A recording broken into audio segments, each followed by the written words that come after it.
Muito bem, recebendo aqui no estúdio, professor Gustavo Amaral, com quem eu quero, no começo, infelizmente, falar desse assunto, desse crime bárbaro que aconteceu esse final de semana em Botucatu, até porque é uma coincidência, né, que você me falou, eu fui seu aluno, fui aluno do Gustavo, eu sei quanto o Gustavo, na sala de aula, prega o respeito às mulheres, às diferenças, à diversidade, e você me contou que na sua aula de sexta-feira, você numa atividade. Queria que você falasse. Boa tarde. Olá, Milton. Uma boa tarde a você, ao César e a toda a nossa audiência qualificada. E realmente, na sexta-feira, agora passada, numa atividade dentro de um curso de marketing que eu estou ministrando, eu trouxe esse tema para discussão. Até porque, majoritariamente, a maioria das classes em qual eu leciono, nas quais eu leciono, geralmente existe um público muito maior de mulheres.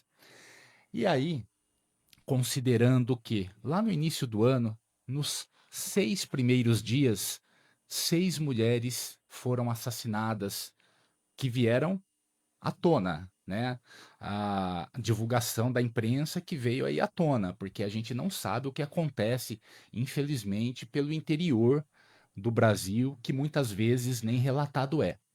Mas enfim, considerando que no ano passado, salvo engano, nós tivemos 4 mulheres assassinadas por dia, um número de 1.470 mulheres assassinadas, eu pensei em trazer uma atividade. E qual era essa atividade? Que meus alunos, dentro de uma campanha de marketing, fizessem esta campanha voltada contra o machismo, a misoginia e o feminicídio. Uma triste coincidência, mal esperava que aqui na nossa cidade nós teríamos um caso tão triste quanto esse, e que você muito bem abordou no início aqui do seu programa de hoje, porque nós, homens, nós, pais e mães, a sociedade como um todo precisa urgentemente entender que nós estamos muito violentos, nós, como sociedade, nós estamos aqui com uma demagogia muito grande falando sobre o acesso às armas, armando a população. Precisaríamos também falar sobre a educação dos meninos, meninos que são muitas vezes tratados como reis, enquanto as mulheres, as meninas, são ali as empregadas desde cedo dentro de suas casas. Então é uma série de condutas que nós temos, seja com homens ou com mulheres, que vão sendo somadas e ao final da história resultam neste tipo de situação, neste tipo de crime. Muito triste. Professor Gustavo, meio-dia e 33, hoje a cidade está num momento bem reflexivo e eu estou trazendo aqui para a gente discutir hoje uma obra, né, da autora do livro Cinco Maiores Arrependimentos Antes de Morrer. É uma ex-trabalhadora de cuidados paliativos. Cuidados paliativos são aqueles cuidados que são feitos para pessoas que já estão há dias, meses da morte. O nome dela é Brown Ware. Ela passou 8 anos administrando ajuda a pessoas que lutavam contra doenças graves, muitas das quais se tornaram fatais, segundo o veículo americano CNBC. Ela prestou atenção ao remorso que as pessoas expressavam em seus leitos de morte e pensou que havia uma grande lição que as pessoas poderiam aprender com elas. Aí ela escreveu um livro. Nesse livro ela fala sobre os 5 maiores arrependimentos das pessoas antes de morrer. Antes de ler esses arrependimentos, eu queria falar que eu li no Estadão uma coluna de um CEO dizendo que nós temos a aprender com a geração Z. A geração Z é muito criticada porque não tem ambição, criticada porque não gosta de trabalhar, criticada porque não tem vontade de ter uma Ferrari, uma mansão, enfim, coisas materiais. E ele fala que nós temos muito a aprender. Então vamos lá. Primeiro, arrependimento das pessoas que estão à beira da morte. Eu gostaria de ter tido a coragem de viver uma vida fiel a mim mesmo e não a vida que os outros esperavam de mim. Segundo, aqui está muito a ver com o nosso tema, eu gostaria de não ter trabalhado tanto. Terceiro, eu gostaria de ter tido a coragem de expressar os meus sentimentos. Quarto, eu gostaria de ter mantido contato com os meus amigos. E último, eu gostaria de ter me permitido ser mais feliz. Aqui, na verdade, a gente coloca num pacote os valores que, na nossa geração, até a nossa geração, há uma geração atrás, é que vencer na vida era conquistar coisas materiais. Vem uma geração dizendo que não é por aí, dizendo que, além de usufruir a vida, você tem que trabalhar para ter o que é necessário e cuidar dos relacionamentos. E esses 5 maiores arrependimentos dizem mais ou menos isso. A única coisa que a pessoa que está na hora da morte tem como arrependimento é não ter tido relacionamento com os amigos, não ter visto os filhos crescer, não ter ido no aniversário do filho porque estava trabalhando. Ou seja, trabalhando para ter conquistas materiais, achando que dando a melhor escola para o filho, dando um carro quando ele vai ter 18 anos e entrar na faculdade. Ou seja, isso tudo ia suprir, ia trazer a tal felicidade. As pessoas que estão morrendo dizem, olhando para suas vidas, que não é nada disso. E aí eu queria que você falasse desse item. Eu gostaria de não ter trabalhado tanto. As pessoas trabalham tanto para ter coisas materiais e deixar para os seus filhos, e qual o gancho que dá para fazer com os valores da geração Z. Eu acredito que diversos ganchos, não só com os valores da geração Z, quanto com os valores de outras gerações, Hamilton. Você, César, eu que pertencemos à geração X. Então, sempre lembrando, quem tem aí, nasceu entre 1960 e 1980 e pouquinho, é a geração X. Quem veio depois dessa geração? É bom falar de quem veio antes, são os baby boomers, né? Os baby boomers, né? Vem depois da Segunda Guerra Mundial. Correto. Logo depois da Segunda Guerra, por volta de 1945 até 1960, são os baby boomers. 1960 até mais ou menos 80, 80 e pouquinho, geração X. Depois, 1985 para frente, a geração Y, que vem até mais ou menos 95. E aí vem a geração Z, que nasce em 95, vem até 2010. E por que que eu falo que é possível a gente questionar, abordar diversos valores, Hamilton? Porque pense aqui comigo, essas pessoas que esta enfermeira acompanhou em seus últimos momentos, tirando situações graves de um crime, de morte violenta, como a que aconteceu então neste final de semana em Botucatu, que eram jovens, as pessoas que esta enfermeira acompanhou são pessoas possivelmente que estavam ali na casa dos seus 60. Acima de 70 anos. Então, ou seja, são pessoas da geração baby boomer, talvez algumas mais jovens da geração X, como nós. E essas gerações são gerações que se dedicaram a reconstruir o mundo após a guerra, e as que não estavam propriamente, as que não nasceram propriamente após a guerra, são filhos destas pessoas que vieram após a guerra. Que é o meu caso, é o seu caso, é o caso do César. Estas pessoas vêm com uma rigidez muito grande, que o trabalho enobrece o ser humano, que o trabalho dignifica o homem, que para você ser uma pessoa Para vencer na vida. para vencer na vida, realizada, você tem que ter casa, carro, 2 carros, enfim. Trabalhar em 2, 3 empregos. Família, filho, cachorro. Cachorro, um tapete escrito lar, docilar, enfim. Então, Hamilton, quando a gente olha para todo este conjunto, a gente passa a ter um problema, que é o engessamento da nossa conduta. Eu, por exemplo, estou aqui hoje me dedicando ao estudo de gerações, até porque eu tenho alunos da geração Z, tenho alunos da geração Y, tive você, que foi uma enorme satisfação, um prazer enorme, da geração X nas minhas aulas, e eu preciso entender o que todo este povo pensa. E aí, eu vejo o seguinte: estou aqui falando sobre gerações, estou falando que nós trabalhamos demais, e eu, particularmente, trabalho na casa das 80 horas semanais. Isso é desumano, isso é irreal, é surreal. Você se dedicar por uma semana, ou dedicar em uma semana 80 horas de serviço, Hamilton. Isso naturalmente é insalubre, vai fazer mal para a sua saúde. Por quê?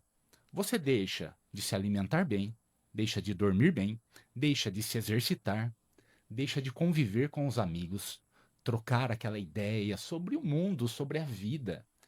E é natural que ao final da minha vida, a vida do Gustavo, possivelmente eu vou aumentar as estatísticas desta enfermeira, dizendo para ela justamente isso. Eu gostaria de não ter trabalhado tanto. É muito triste, mas é uma doença dos tempos modernos que a gente precisa, assim como a gente conversou agora há pouco, conversar sobre machismo, misoginia, feminicídio, a gente precisa começar a discutir se vale a pena trabalhar tanto assim. E a gente pode relacionar esse estilo de vida quando a Segunda Guerra Mundial acaba, os Estados Unidos eles saem como um grande vencedor. E não só um grande vencedor político, militar, como também na parte cultural. E ele passa a disseminar para o mundo aquilo que a gente chama de American Way Life, que é o estilo americano de vida. Ué. E para esse estilo americano de vida, vinha a questão de vencer, ter carro, família, filhos, conquistas materiais, ou seja, atingir todos os objetivos possíveis do ponto de vista material. Já foi estudado pela psicologia que isso não é possível para 100% da população mundial. Em cima disso vem doenças psicológicas, depressão, ansiedade, e existe até uma correlação. Os Estados Unidos vendem um estilo cultural dele para o mundo e depois as indústrias farmacêuticas americanas vêm para vender os remédios para conter depressão, ansiedade, síndrome do pânico, etc. e tal. Mas, voltando a falar da geração Z, quando ela observa os avós, os pais, trabalharem como trabalham, perderem momentos de lazer com a família, com os amigos importantíssimos, ela chega e fala: basta, eu não quero isso para mim. É isso, né? Corretamente, Hamilton. Ao ver, dizem que o exemplo educa mais do que a palavra. Ou seja, as atitudes acabam por educar muito mais do que propriamente uma série de palavras jogadas ao vento. Então, quando você cresce dentro da sua vida, e nós ainda tivemos uma vantagem, porque nós nos educamos lá no passado com os nossos amigos ao brincarmos na rua. Não tinha rede social. Não tinha. Aliás, tinha rede social. Não tinha rede antissocial, que é o que tem hoje. É, uma boa colocação a sua. Realmente, no passado nós possuíamos esta rede social. Saíamos, encontrávamos nossos amigos, e mesmo que os nossos pais trabalhassem muito, mas a gente tinha esse apoio que é tão importante para um ser social como é o ser humano. Nós somos seres sociais. Acontece que hoje, essa geração Z, ela já olha os pais dela, e eu sou pai de um garoto que é da geração Z. Essa geração olha para os seus pais trabalhando, novamente, 80 horas por semana e muitas vezes não tendo o mínimo contato com este pai, com esta mãe. Ele não quer isso para si, porque ainda se fosse somente o horário em que o pai trabalha, Milton, estaria tudo bem. Se ele ganhasse uma enormidade de dinheiro, um salário grandioso, estaria tudo bem. Não, mas eu vou falar para você que eu tenho exemplos que não está bem. Mesmo ganhando dinheiro, eu tenho conhecidos que precisam de psiquiatra, que os filhos lamentam a não presença desses pais. Quer dizer, aí não é nem uma questão de ganhar bem ou mal. O que ganha mal chega estressado em casa da mesma maneira do que ganha bem e recebe uma pressão por resultados igual. Bem, aceito perfeitamente sua colocação, então reconsidero. Ainda se houvesse um ganho financeiro, não estaria bem, não é? Mas a gente sabe que nem isso existe. Nem isso o pai deste garoto da geração Z, desta garota da geração Z, ele pode entregar para os filhos. E ao final da história, não é isso que esses jovens querem. Eles não querem propriamente ganhos materiais. Então, fazendo essa reformulação na minha linha de raciocínio. Por quê? Eu estive aqui fazendo uma pesquisa rápida. Eles são jovens que possuem uma identidade mais fluida, ou seja, eles não se apegam muito a padrões, consequentemente, não querem necessariamente bens materiais para se sentirem felizes.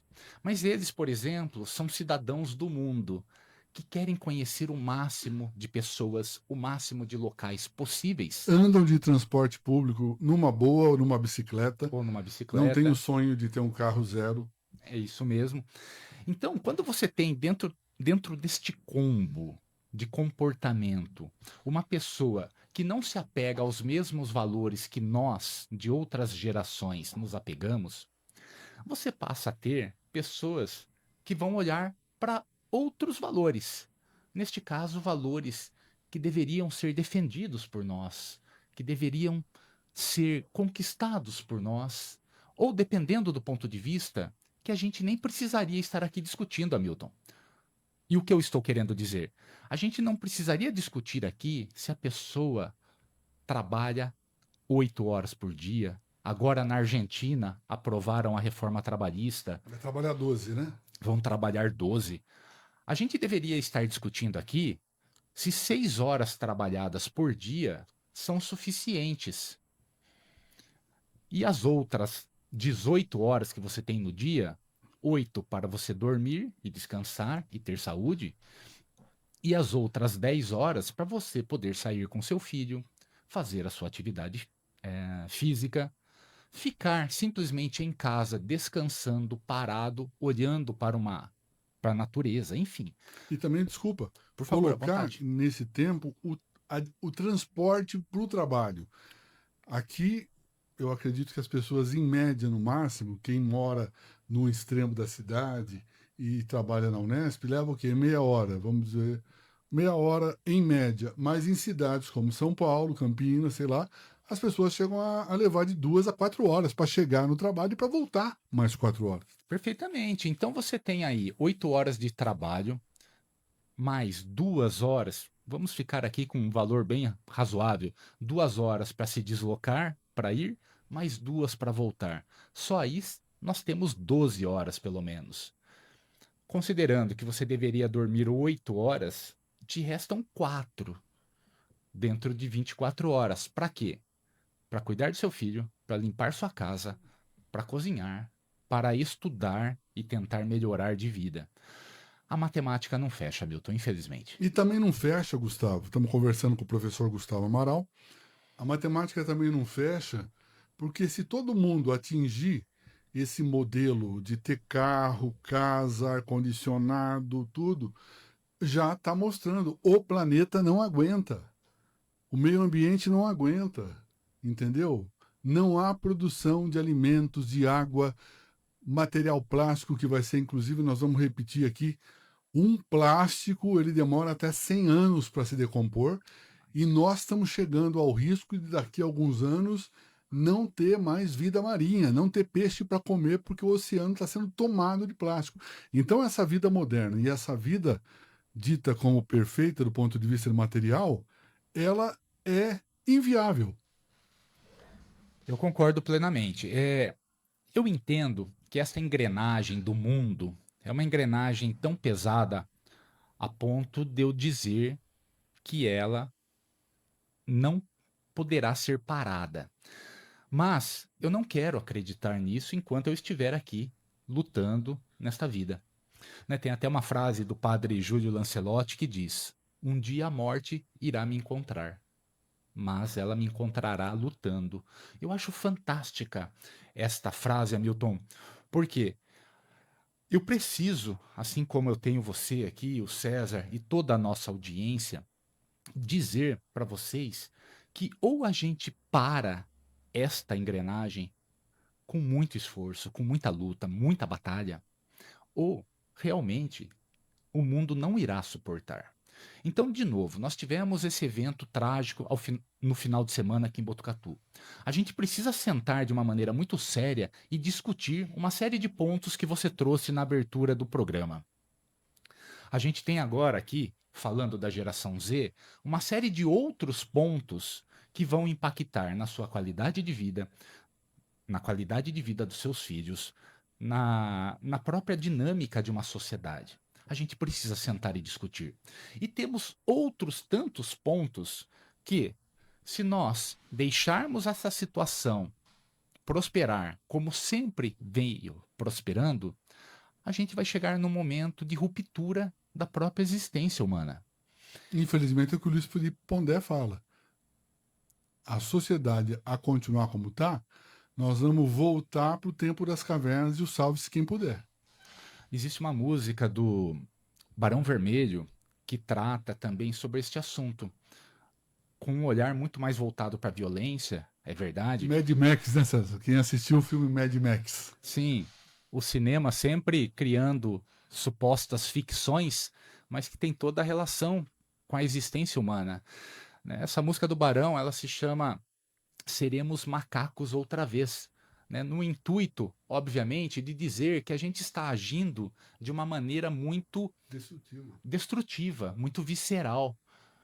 E até que ponto nós iremos assim, Hamilton? Talvez a geração Z, que é tão criticada, porque também, como você bem disse, não querem trabalhar, supostamente, Não, ok? isso é o que os críticos dizem, mas Perfeito. não vão estudar o porquê, né? Então, precisam entender as causas. E estou colocando entre aspas isso. Então, eles não querem trabalhar, eles não se apegam a nada, não são fiéis aos compromissos. Será que estão eles errados? É claro que aqui não é o momento de nós discutirmos e detalharmos tudo isso, mas eu acredito que fica aí uma reflexão para todos nós que viemos da geração X, até mesmo da Y, se perguntar: eles estão certos, não estão? Meio-dia 52, professor Gustavo Amaral, muito obrigado. Suas contribuições são muito importantes e em breve espero o seu retorno aqui no Almoço 90.5. Hamilton, eu que agradeço o espaço. A gente precisa realmente sentar e discutir sobre todos estes assuntos. Alguns dias são notícias mais agradáveis de tratarmos, outros nem tanto. Mas para o nosso crescimento a gente precisa passar por estes momentos. Muito obrigado pelo espaço. Vamos a duas músicas. Na sequência, vamos falar um pouquinho de futebol, de esporte, para ficar um clima mais leve.